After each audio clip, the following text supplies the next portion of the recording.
안녕하세요, 김촌입니다. 이재명 대표가 윤통과 국힘을 제대로 몰아붙이고 있습니다. 토요일 긴급 기자회견을 통해 국힘이 제안한 국민연금 개혁안을 전적으로 수용하겠다고 밝히자 다시 허를 찔른 국힘과 대통령실은 도망가기 바빴습니다. 국힘이 고작 1%포인트 차이로 입장을 좁히지 못해 연금개혁 과제를 22대 국회로 떠넘기게 된 상황에서 이재명 대표의 전격적인 제안이었습니다.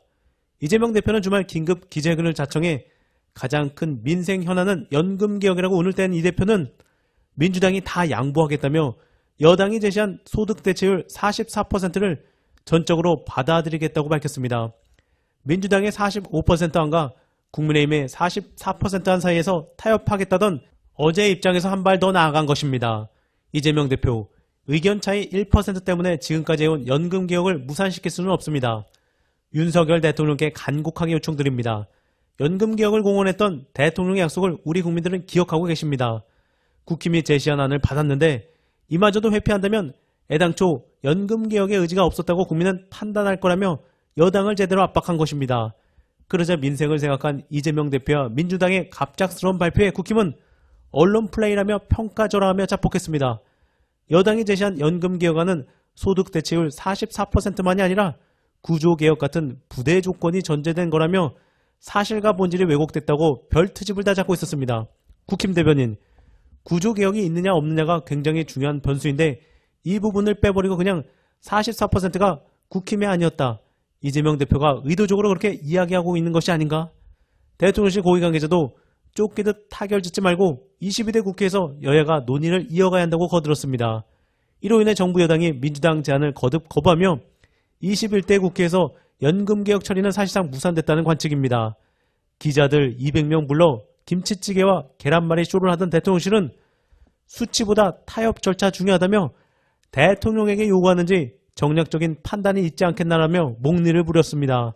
자, 그런데 웃긴 것이 의료개혁이라는 것은 총선 직전 쫓기듯 결정해놓고 이러는 것을 보니 결국 이것저것 선행 조건을 갖다 붙이는 걸 보면 속마음은 연금개혁할 생각이 없다는 것이고 이재명 대표와 민주당이 제대로 저들의 허를 찌른 것입니다.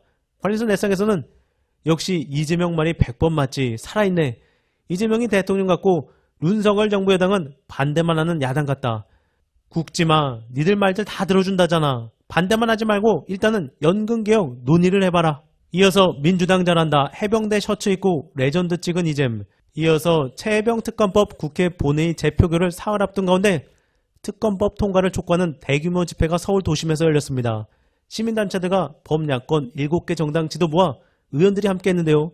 이들은 국힘 의원들을 향해 양심에 따라 표결해달라고 압박했습니다. 주최 측 추산 2만 명이 모였다고 알려졌으며 윤석열 대통령이 거부권을 행사한 특검법을 압도적으로 찬성으로 통과시켜달라고 국회에 요구했습니다. 서울역이 가득 찼고 이 열기 그대로 특검법 민심을 국힘과 용산은 따라야 할 것입니다. 한편 이재명 대표의 빨간색 티셔츠가 화제였었는데요.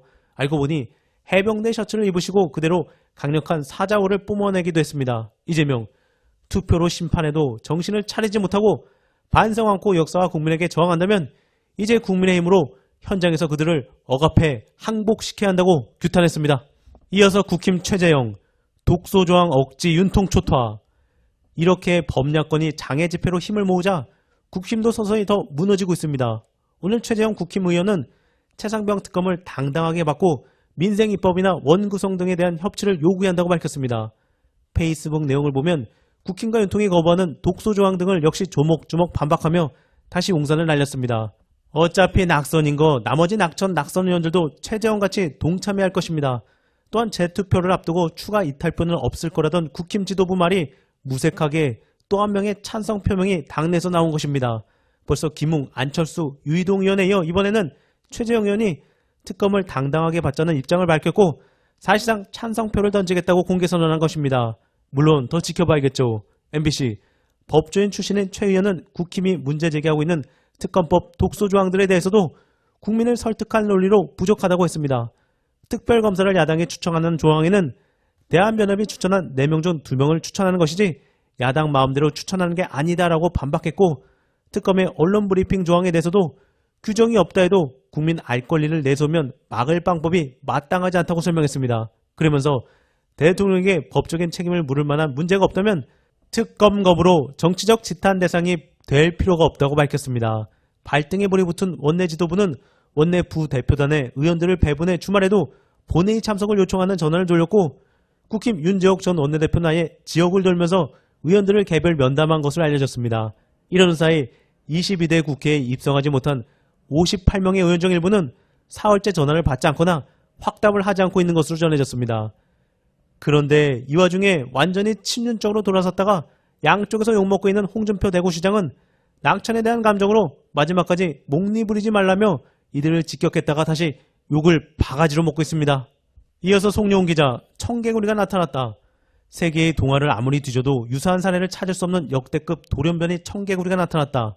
민족 중흥의 역사적 사명이 아닌 바다 건너에서 만국의 지령을 띠고 이 땅에 태어난 청개구리임에 틀림없다.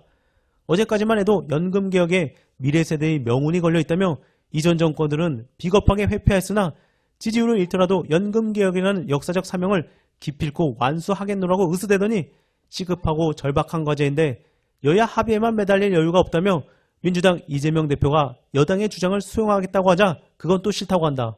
옆에 있다면 멱살이라도 잡고 주먹을 들이대고 묻고 싶다. 대체 넌 왜 그러는 거냐? 너는 어디에서 온 청개구리냐? 대답하지 않아도 알겠다.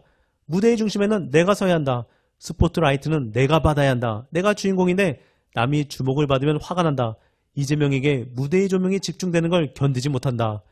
고졸 대통령 노무현처럼 내세울 거 없는 소년공 이재명에게 이롭다면 동해에서 엄청난 유전이 발견돼도 싫어할 거다. 오늘 광장에 다녀왔다. 기자로 살았기에 광장에 나가면 이쪽에서 저쪽까지 훑고 어떤 사람들이 나왔는지 살피고 무슨 이야기를 하는지 귀를 쫑긋한다.